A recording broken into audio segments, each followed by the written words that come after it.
Good morning. This is Father Stephen Kelly from St. John's Church in Detroit, and we're continuing our series of daily morning meditations where we generally look at one or another of the lessons that are assigned for morning or evening prayer, what is known as the Daily Office Lectionary. Today is Monday in the fourth week of Lent, and so even though we wore rose yesterday for Sunday services, the week is back into the purple vestments, which of course are the appropriate ones as a penitential season. The reading that's assigned today for evening prayer, let's take a look at St. Mark's Gospel, the 12th chapter, beginning at the 18th verse.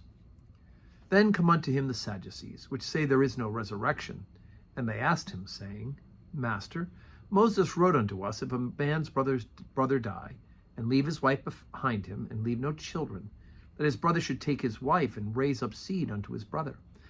Now there were 7 brothers, and the first took a wife, and dying left no seed. And the second took her, and died, neither left he any seed. And the third likewise. And the 7 had her, and left no seed. Last of all, the woman died also.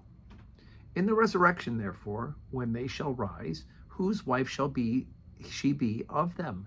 For the 7 had her to wife.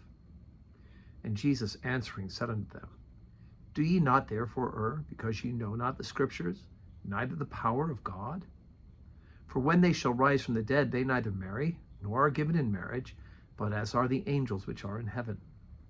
And as touching the dead, that they rise, have ye not read in the book of Moses, how in the bush God spake unto him, saying, I am the God of Abraham, and the God of Isaac, and the God of Jacob?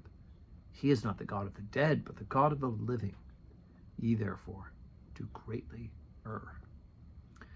Okay, so we had last week we heard about the Pharisees trying to trip up Jesus and find a way to get him to either blaspheme or to do something even worse with the paying the taxes, trying to get them to Jesus to say something against the Roman government so they could accuse him of treason. But here the Sadducees, which is the other major religious group in the time of Jesus, come to trick them as well. The Pharisees end up really kind of winning the day.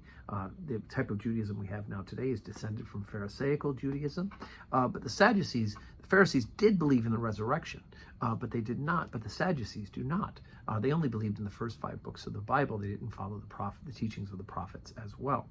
And so they come to Jesus trying to trip him up with this hypothetical situation. And I always think about this is like those fools who come up and say, if God's so powerful and omnipotent, could he himself make a rock that's so large that he couldn't lift it, right?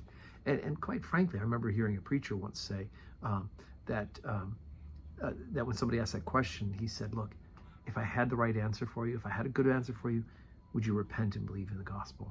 And the person had to admit he wouldn't. So he said, well, I don't know the answer, I'm sorry, but let's talk about God and love.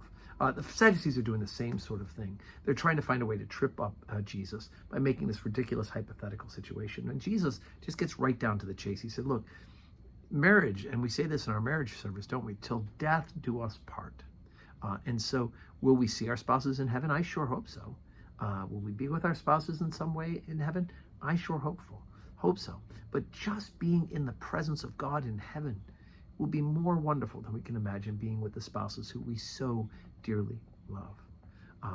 There's nothing more wonderful than just being in the presence of God. So all those things that we think, I hope I have this in heaven, I hope I have my dog in heaven, I hope I have my spouse in heaven, all those sort of things that we may hope that we have in heaven will pale in comparison when we get there and realize that just being in the glory of God, to being in his presence, will be more than fulfilling and will desire and want nothing else. So Jesus says, look, you err because you just don't realize the power of God. So today is Monday. We do have 12:15 Holy Communion, 4 o'clock evening prayer. I hope you can join us here at St. John's Church, but if not, you can watch us on this live stream where you're watching this morning meditation. May God grant you a Monday that is full of blessings.